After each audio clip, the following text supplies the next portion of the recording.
കാലം മുതൽ പല കാര്യങ്ങളും പിണറായി വിജയൻ ദല്ലാൽ നന്ദകുമാറിനെ ഭർഷിച്ചിട്ടുണ്ട്.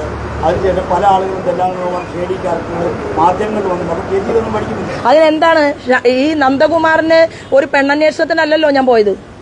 ഈ നന്ദകുമാർ എന്ന് പറയുന്നവൻ ഷാഡി ക്യാരക്ടർ ആണെങ്കിൽ എന്റെ കഷ്ടപ്പെട്ടുണ്ടാക്കിയ വസ്തു പണം തന്ന് രജിസ്റ്റർ ചെയ്ത് വാങ്ങണം. അത് അനധികൃതമായിട്ട് വാങ്ങിയല്ല, ബാങ്കിലേക്കാണ് അയച്ചിട്ടുള്ളത്. അവന് സൗകര്യമുണ്ടെങ്കിൽ വാങ്ങാം, വാങ്ങിയില്ലെങ്കിൽ അവൻ കേസ് കൊടുക്കട്ടെ. അതെ, ശോഭന. അപ്പൊ അങ്ങനെയാണെങ്കിൽ രണ്ടാമതൊരു വിഷയമുണ്ട്. അതായത് ചേച്ചിയെ ഈ ദല്ലാൽ നന്ദകുമാർ ഇടനിലക്കാരനായിട്ട് ഉപയോഗിക്കായിരുന്നു. CPM ഒരു നേതാവിനെ ഈ പാർട്ടിയിലേക്ക് കൊണ്ടുവന്ന് ഇടനിലക്കാരനായിട്ട് ദല്ലാൽ നന്ദകുമാർ ഉപയോഗിക്കായിരുന്നു. അല്ല, ദല്ലാൽ നന്ദകുമാറിന്റെ ലക്ഷ്യം എന്ന് പറയുന്നത് ഒരു വലിയ ലീഡറെ ഡൽഹിയിൽ കൊണ്ടുപോയി പരിചയപ്പെടുത്തുമ്പോൾ ആ വലിയ ലീഡർക്ക് വലിയൊരു പോസ്റ്റ് വാങ്ങി കൊടുക്കുമ്പോൾ ദല്ലാൾ വിചാരിച്ചത് ഭാരതീയ ജനതാ പാർട്ടിയുടെ ലീഡർഷിപ്പിന്റെ ഭാഗത്ത് നിന്ന് പണം സമ്പാദിക്കാൻ സാധിക്കും. അതല്ല, അല്ല, അങ്ങനെ ഒരു സംഭവം ഇല്ല എന്നുള്ളത് പിന്നീടാണല്ലോ ദല്ലാളിന്റെ ബോധ്യപ്പെടുന്നത്. അത് അവനോട് ചോദിച്ചാൽ മതി, ദല്ലാളിനോട് ചോദിച്ചാൽ മതി. അല്ല, അത് ദല്ലാളിനോട് ചോദിച്ചാൽ മതി, അയാളല്ലേ പറയേണ്ടത്. ദല്ലാൽ നന്ദകുമാർ 3 ദിവസത്തിനകം അല്ലെങ്കിൽ ദല്ലാൽ CPM നേതാവ് ആരാണെന്ന് ദല്ലാൽ നന്ദകുമാർ വേണം, അല്ലെങ്കിൽ ചേച്ചി 3 ദിവസത്തിനകം പറയും. അല്ല, ദല്ലാൽ നന്ദകുമാർ പറയട്ടെ, അയാളാണല്ലോ പറഞ്ഞത്. ശോഭാ സുരേന്ദ്രൻ എന്തിനാണ് ദല്ലാൽ കാണാൻ വന്നത്, എന്തിനാണ് എന്നെ പരിചയം സ്ഥാപിച്ചത്? അല്ല, അത് ഉത്തരം അയാളാണ് പറയേണ്ടത്. ശോഭാ സുരേന്ദ്രൻ ദല്ലാൽ നന്ദകുമാറിനെ കാണാനല്ല പോയത്. ദല്ലാൽ നന്ദകുമാർ നോക്കൂ, പൊതുപ്രവർത്തനല്ല. ദല്ലാൽ നന്ദകുമാർ ഒരു ഡീലർ മാത്രമാണ്. ശോഭാ സുരേന്ദ്രൻ അതല്ല, ഒരു പൊതുപ്രവർത്തകയും ഈ പൊതുമണ്ഡലത്തിൽ 19 കൊല്ലമായി പ്രവർത്തിക്കുന്ന ആളാണ്. ആ പ്രവർത്തിക്കുന്ന ആൾക്ക് എനിക്ക് നല്ല അക്കൗണ്ടബിലിറ്റി ഉണ്ട്. അക്കൗണ്ടബിലിറ്റി അല്ലല്ല, എനിക്ക് അക്കൗണ്ടബിലിറ്റി ഉള്ളത് കൊണ്ടാണ് ഒരു സ്ത്രീയെ ബുദ്ധിമുട്ട് അനുഭവിക്കുന്ന സമയത്ത് നിങ്ങൾക്കൊക്കെ ചിന്തിച്ച പോലെ ഒരു ശോഭാ സുരേന്ദ്രൻ ഒരു 22 ലക്ഷത്തിന്റെ ഭൂമി വിറ്റിട്ട് കാര്യങ്ങൾ ചെയ്യണമെന്നുണ്ടെങ്കിൽ അതിനർത്ഥം എന്താണ്? അല്ല, ഞാൻ ദല്ലാൽ നന്ദകുമാറിനെ തേടി പോയതല്ല. എന്റെ ചേച്ചിയുടെ മകന്റെ വീടിന്റെ മുന്നിൽ കിടക്കുന്ന ഭൂമി വാങ്ങാൻ ദല്ലാൽ നന്ദകുമാറാണ് ആവശ്യം പ്രകടിപ്പിച്ചത്. ഒരാഴ്ചക്കകം ഞാൻ ഈ ഭൂമി വാങ്ങാം. കാരണം അതെ, ഞാൻ എന്തുകൊണ്ടാ പറയുന്നത് അവിടെ തന്നെ പലചരക്ക് കട നടത്തുന്ന ലത്തീഫുക്ക എന്ന് പറയുന്ന ഓട്ടുപാറയിലെ ഒരാൾ ഈ ഭൂമി നോക്കാൻ വേണ്ടി വന്നിരിക്കുന്ന അതേ സമയത്താണ് ഈ നന്ദകുമാർ അവിടെ ഇരിക്കുന്നത്. അപ്പൊ ഞാനും അദ്ദേഹവുമായിട്ട്, അപ്പോ ലത്തീഫുക്ക എന്നോട് പറയുകയാണ് ഞാനത് 1.25 വാങ്ങാം. അപ്പൊ ഞാൻ പറയണേ ഇക്ക അത് പറ്റില്ല, കാരണം ഞാൻ 1.90 വാങ്ങിയ ഭൂമിയാണ്.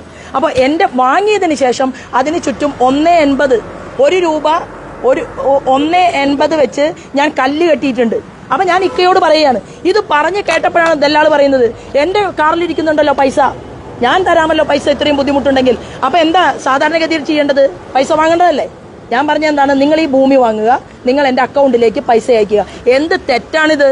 ഇതാണോ അയാൾ ഇപ്പൊ ഈ ഇലക്ഷന്റെ തലേ ദിവസം വന്ന് ശോഭാ സുരേന്ദ്രൻ ജയിക്കുമെന്നാകുമ്പോ അതായത് BJPയിലേക്ക് വാല്യൂ ഉള്ള ഒരാളെ കൊണ്ടുവരാൻ ഒരാൾ പറഞ്ഞാൽ അത് അയാൾ എത്ര ഫ്രോഡായാലും അയാളുടെ കൈ പിടിക്കുക എന്നുള്ളത് എന്ത് ധാർമ്മികതയാണുള്ളത്? BJPയിലേക്ക് ഞാൻ ഒരു കാര്യം പറയട്ടെ, ആളെ കൊണ്ടുവരുന്നു, അപ്പൊ അതുകൊണ്ട് ഞാൻ അയാളുടെ കൈ പിടിച്ചു. അയാളുടെ കൈ പിടിക്കുകയും കാല് പിടിക്കുകയൊന്നും ചെയ്തിട്ടില്ല. അതെ, ഞാനൊരു കാര്യം പറയട്ടെ, നിങ്ങൾ മാധ്യമ സുഹൃത്തുക്കളെ ആദ്യം അന്വേഷിക്കേണ്ടത് രാമനിലയത്തിൽ ശോഭാ സുരേന്ദ്രന്റെ പേരിൽ മുറി ബുക്ക് ചെയ്തിട്ടുണ്ടായിരുന്നോ? ആ മുറിയിലേക്ക് അറിയപ്പെടുന്ന ഒരു മാർക്സിസ്റ്റ് പാർട്ടി ലീഡർ വന്നോ? അവിടെ ഇരുന്നു കൊണ്ട് ഞാനുമായിട്ട് സംസാരിച്ചോ?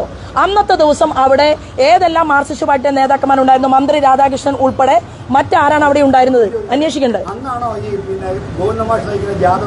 ആണ് ആണ് ഏത് മൈക്ക്? അതെനിക്കറിയില്ല. മൈക്ക് കേടായോ എന്ന് എനിക്കറിയില്ല. മൈക്ക് കേടായ കാര്യമൊന്നും എനിക്കറിയില്ല.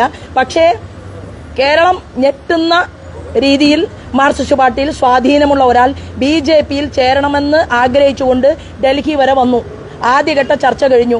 2ാം ഘട്ട ചർച്ച സമയത്ത് കേരളത്തിൽ നിന്ന് പിണറായി വിജയന്റെ ഗുണ്ടകൾ ഭീഷണിപ്പെടുത്തി അദ്ദേഹത്തിന്റെ ഭാര്യ ഉൾപ്പെടെ കണ്ണൂരിൽ ഇല്ലാതാവും എന്ന് പറഞ്ഞതിന്റെ അടിസ്ഥാനത്തിലായിരിക്കണം അദ്ദേഹത്തിന്റെ പിന്മാറ്റം എന്നാണ് ഞാൻ മനസ്സിലാക്കുന്നത്. സാധാരണ ഒരു ഭൂമി ഇടപാട്, സാധാരണ 1 സെന്റ് സ്ഥലം വാങ്ങുകയാണെങ്കിൽ പോലും ഒരാൾ പോയി കണ്ട് അതൊക്കെയാണ് സാധാരണ കാണുന്നത്. ഇപ്പോൾ ഒരാളോട് പറയാറുണ്ടാക്കാൻ എഗ്രിമെന്റ് വേണം, അങ്ങനെയെല്ലാം ചെയ്യാറുണ്ട്. ഇപ്പം ചേച്ചി നന്ദകുമാർ പറയുന്നത് എന്റെ സ്ഥലം വാങ്ങണം എന്ന് പറയുമ്പോൾ പുള്ളി പൈസ എടുത്തിട്ടായിരുന്നു. പൈസ എടുത്തു തരികയല്ല, പൈസ ബാങ്ക് അക്കൗണ്ടിലേക്ക് തരുന്നു. ഏത് വാങ്ങില്ല. അങ്ങനെയൊക്കെയുള്ള ഇടപാടുകൾ എങ്ങനെയാണ് നമ്മൾ ഈ ഒരു പ്രശ്നമില്ല. ഇവിടെ വലിയ വലിയ ഭൂമി കച്ചവടങ്ങൾ നടക്കുന്ന നാടാണ്. 10 ഏക്കറയും 20 ഏക്കറയും ഒക്കെ ഉള്ള ആളുകൾ പ്രവർത്തിക്കുകയും ജീവിക്കുകയും ചെയ്യുന്ന നാടാണ്. എൻ്റെ ഒരു തുണ്ട് ഭൂമി ഞാൻ പൊതുപ്രവർത്തി ആയതുകൊണ്ടാണ് മാധ്യമ പ്രവർത്തകർ എന്ത് കോലാഹലം ഉണ്ടാക്കിയാലും ഈ നാണം കെട്ടവന് 1 രൂപ പോലും ഞാൻ തിരിച്ചു കൊടുക്കില്ല എന്ന് പറഞ്ഞാണ് എന്റെ തന്റെ ഇടം. അവൻ ആ സ്ഥലം വാങ്ങിയിരിക്കണം.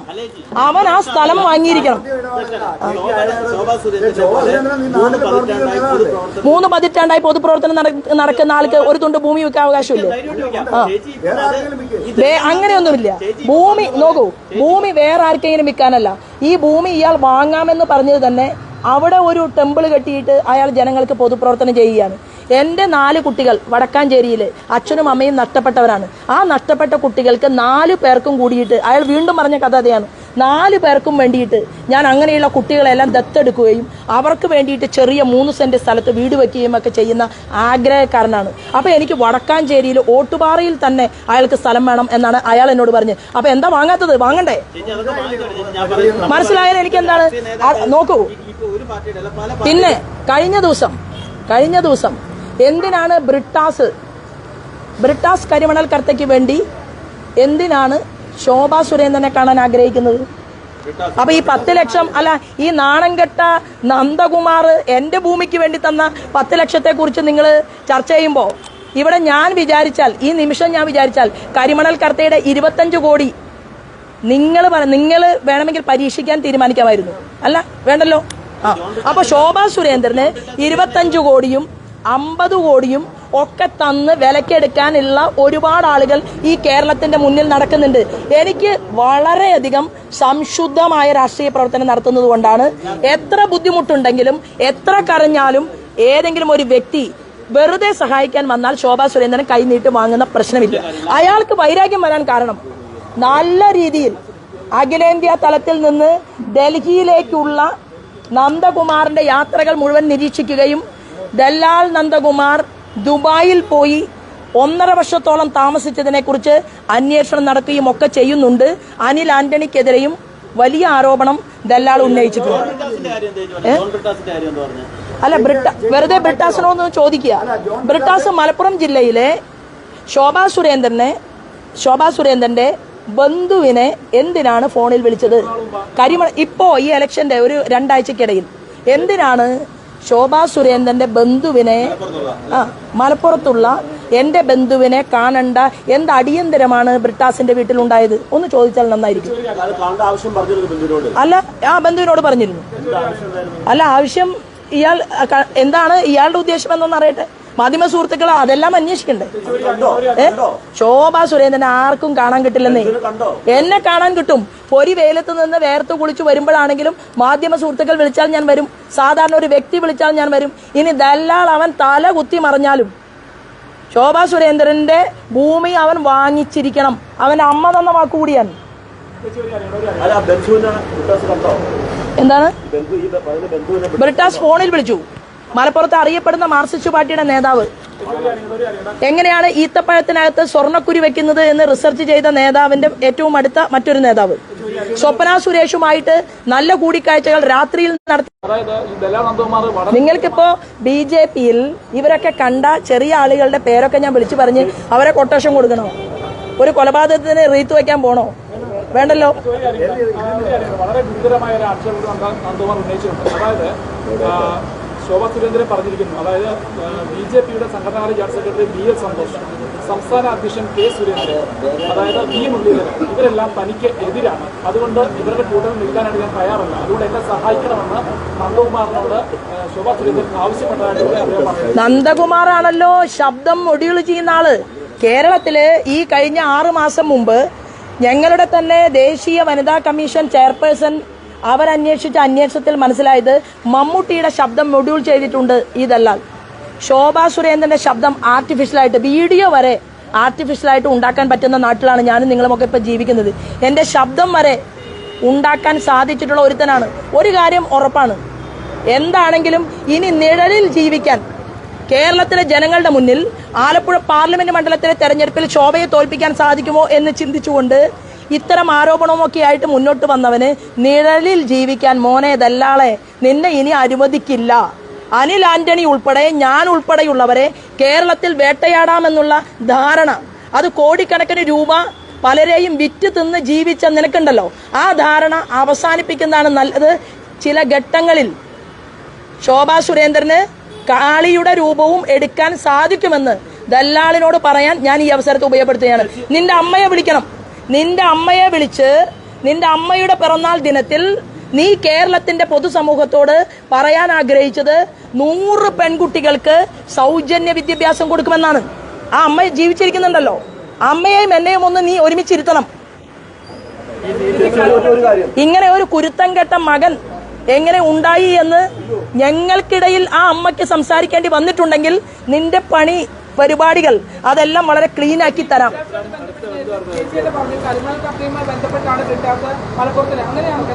തീർച്ചയായിട്ടും. അതായത് കരിമണൽ കർത്തയ്ക്കെതിരായിട്ടുള്ള എന്റെ പ്രസംഗം അതൊന്ന് കുറയ്ക്കാൻ പറ്റുമോ ആലപ്പുഴ പാർലമെന്റ് മണ്ഡലത്തിൽ? അതായിരുന്നു എന്റെ മലപ്പുറം ജില്ലയിലെ ഭാരതീയ ജനതാ പാർട്ടിയുടെ ചുമതലയുള്ള എന്റെ ഒരു അകന്ന ബന്ധുവിനോട് ആവശ്യപ്പെട്ടിട്ടുള്ളത്. കരിമണൽ കർത്തയ്ക്കെതിരായിട്ടുള്ള പ്രസംഗം അവസാനിപ്പിക്കണം. പറയട്ടെ, ഇപ്പൊ ഇത്രയും 2 ദിവസം പോളിങ്ങിന് ഇപ്പൊ ഇത് സംഭവങ്ങളുണ്ടായി. അതെ, അന്ന് ഈ ദല്ലാൽ നന്ദകുമാറോട് ഈ ഇടപാട് നടത്താൻ ആലോചിച്ചതിൽ ഇപ്പോൾ ഖേദം, ഒരു കുറ്റബോധം ഉണ്ടല്ലോ എനിക്കിപ്പോ? ഒരു ഖേദവും എനിക്കില്ല. കാരണം എന്താണ്, ആ സമയത്ത് വടക്കാഞ്ചേരിയിലെ മുളങ്ങുന്നത്താവ് മെഡിക്കൽ കോളേജിൽ ജീവിതത്തോട് മല്ലടിച്ചുകൊണ്ട് ബോൺ ക്യാൻസറായിട്ട് എൻ്റെ ചേച്ചിയുടെ ഭർത്താവ് ഇരിക്കുകയാണ്. ആ ഇരിക്കുന്ന സമയത്ത് 4 ദിവസത്തിനുള്ളിൽ കച്ചവടം നടത്തിയിട്ട് എൻ്റെ ചേട്ടന്, എനിക്ക് അച്ഛനില്ലാതെ എന്നെ വളർത്തിക്കൊണ്ടുവന്ന ആളാണ്, 15 ദിവസത്തിനുള്ളിൽ പണം അടയ്ക്കാൻ അമല ഹോസ്പിറ്റലിൽ ചികിത്സ രണ്ടാമത് ചെയ്യാൻ വെല്ലൂർ ഹോസ്പിറ്റലിൽ നിന്ന് ഒരു ഡോക്ടർ വരുന്നു. 15 ലക്ഷം രൂപ ചികിത്സാ ചെലവുണ്ട്. പെട്ടെന്ന് എൻ്റെ കയ്യിൽ പൈസ ഇല്ലാത്തതുകൊണ്ട് ഞാൻ പൊന്നും വിലയ്ക്ക് വാങ്ങിയിട്ടുള്ള എൻ്റെ ഭൂമി ഞാൻ വിൽക്കാൻ തീരുമാനിക്കുകയാണ്. ലത്തീഫുക്ക എന്നെ സഹായിക്കാൻ വേണ്ടിയിട്ട് ആ ഭൂമി എടുക്കണം എന്നാഗ്രഹിച്ചുകൊണ്ട് വന്നിരിക്കുന്നു. എന്നാൽ അദ്ദേഹം പറഞ്ഞ വില ചെറുതായി. അത് ഇരുന്ന് സംസാരിക്കുന്നതിനിടയിൽ ദല്ലാള് അവിടെ ആ വീട്ടിൽ വരുന്നു, ഇതെല്ലാം കേൾക്കുന്നു, കാണുന്നു. ഞാൻ സഹായിക്കാമെന്ന് പറഞ്ഞു. ഞാൻ പറഞ്ഞു എനിക്ക് സഹായം വേണ്ട, എനിക്ക് അങ്ങനെ ഒരു സഹായം വേണ്ട. ഈ ഭൂമി വാങ്ങാൻ പറ്റുമോ? ഒരാഴ്ചക്കുള്ളിൽ ഞാൻ ഭൂമി തരാൻ തയ്യാറാണ്.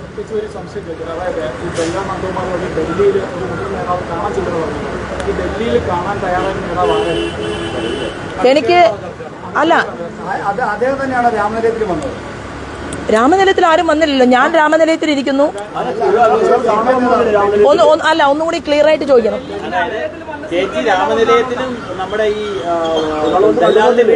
രാമനിലയത്തിൽ ഒന്നാം ഘട്ട ചർച്ച മഹാരാഷ്ട്രയിലെ ഗവർണർ സ്ഥാനത്ത് ഇരിക്കാൻ താല്പര്യമുണ്ട്. മഹാരാഷ്ട്രയിലെ ഗവർണർ സ്ഥാനത്തിന് ആഗ്രഹമുണ്ട് മാർക്സിസ്റ്റ് പാർട്ടിയിലെ വലിയ ലീഡർക്ക്. 2, ഭാരതീയ ജനതാ പാർട്ടിയുടെ ക്യാബിനറ്റ് മിനിസ്റ്റർ ആവാൻ ആഗ്രഹമുണ്ട്. ആഗ്രഹം ആർക്കും പ്രകടിപ്പിക്കാമല്ലോ.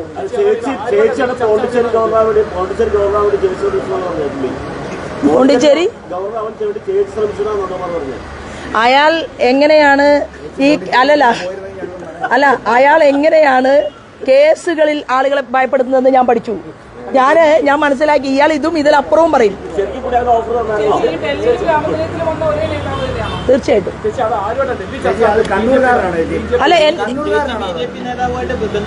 അതായത് പുതിയ ആൾ വരുമ്പോൾ മെമ്പർഷിപ്പ് ഡ്രൈവിന്റെ പ്രവർത്തനത്തിനിടയിൽ ഞാൻ സംസാരിക്കേണ്ടത് മധ്യപ്രദേശിന്റെ മുഖ്യമന്ത്രിയുമായിട്ടാണ്.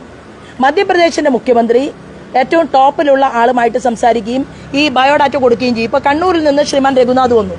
രഘുനാഥ് വരുന്ന സമയത്ത് ശോഭാ സുരേന്ദ്രൻ രഘുനാഥിനോട് സംസാരിക്കണമെന്ന് അഖിലേന്ത്യാ നിർദ്ദേശമുണ്ടായിരുന്നു. ഞാൻ സംസാരിച്ചല്ലോ. ഞാൻ പല കോൺഗ്രസിന്റെ പ്രഗത്ഭരായിട്ടുള്ള നേതാക്കന്മാരെയും ഞങ്ങൾ കണ്ടിട്ടുണ്ടല്ലോ.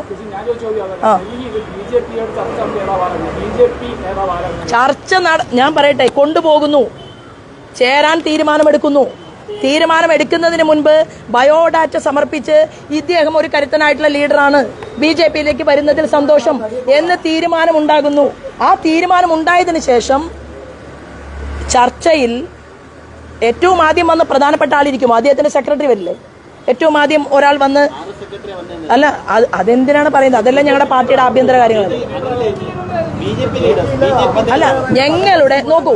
ഞങ്ങളുടെ ആഭ്യന്തര കാര്യങ്ങളൊന്നും പരസ്യമായിട്ട് പറയാനല്ല എന്നെ ഏൽപ്പിച്ചിട്ടുള്ളത് എനിക്ക് വരാൻ ആഗ്രഹമുള്ള ആളുകളുമായിട്ട് ചർച്ച നടത്താനുള്ള പരിപൂർണ്ണ സ്വാതന്ത്ര്യം തന്നിട്ടുണ്ട്. അത് ഇനിയും തുടരും. ഒരു കാര്യം, ഈ മലപ്പുറത്തെ ബന്ധുവിനോട് കരിമൂൽ പദ്ധതിയിലുള്ള താങ്കളുടെ പ്രസംഗം അവസാനിപ്പിക്കണമല്ലോ, അന്നപ്പോ ആ ബന്ധു എന്ത് മറുപടി കൊടുത്തത്? അങ്ങനെയുള്ള ആളല്ല എൻ്റെ മേമ എന്ന് പറഞ്ഞു. അല്ല, വിട്ടാസല്ല ഓഫർ തന്നിരുന്നോ? അല്ല, അതിനെക്കുറിച്ച് ഞാൻ കൂടുതൽ ഈ തെരഞ്ഞെടുപ്പ് പ്രചരണത്തിനിടയിലാണ് എന്നെ അദ്ദേഹം വിളിച്ചത്. അപ്പൊ ഇനി എനിക്ക് കാണണമെങ്കിൽ അവനെ വിളിച്ചു വരുത്തണം. നിങ്ങളും കൂടി തയ്യാറാണെങ്കിൽ വിളിച്ചു വരുത്താം. ഉന്നത നേതാവ് ഇപ്പോഴും ബിജെപി ചേരാൻ തയ്യാറാണോ? എന്താണ്?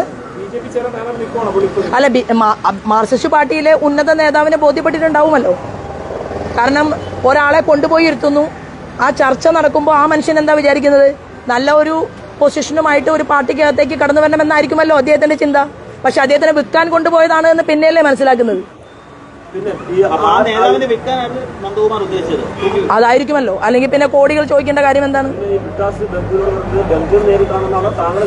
ഇത് വേറൊരു ഓൺലൈൻ ചാനലുകാരൻ മുഖാന്തരം ഒരാഴ്ച മുമ്പ് ഈ ദല്ലാള് തന്നെ എന്റെ അടുത്തേക്ക് അളവിട്ടിരുന്നു. ശോഭാ സുരേന്ദ്രനെ ഞാൻ ഇനിയും തീർക്കാനുള്ള, എങ്ങനെയാണ് എന്നെ തീർക്കാൻ പോകുന്നത്? ഇവിടെ പിണറായി വിജയൻ വിചാരിച്ചിട്ട് നടന്നിട്ടില്ല, മദനി വിചാരിച്ചിട്ട് നടന്നിട്ടില്ല, പിന്നെ എങ്ങനെയാണ് ഈ ദല്ലാൽ ഒന്നുമല്ലാത്ത ആൾക്ക് തീർക്കാൻ പറ്റുക? അതിനെക്കുറിച്ച് എനിക്കറിയില്ല.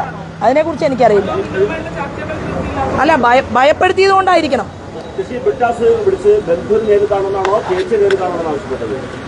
ബന്ധുവിനെ കണ്ടതിന് ശേഷം എന്നെ കാണണമെന്നാണ് ആവശ്യപ്പെട്ടത്. ബന്ധു അല്പസ്വല്പം കാര്യങ്ങളെല്ലാം റെക്കോർഡ് ചെയ്തിട്ടുണ്ടോ എന്ന് നമുക്ക് അന്വേഷിക്കാം. അല്ല, ബന്ധു റെക്കോർഡ് ചെയ്ത് വെച്ചിട്ടുണ്ടോ എന്ന് നമുക്ക് അന്വേഷിക്കാം. ഒട്ടിക്കാം, എല്ലാം ഒരുമിച്ച് പറയണ്ടല്ലോ.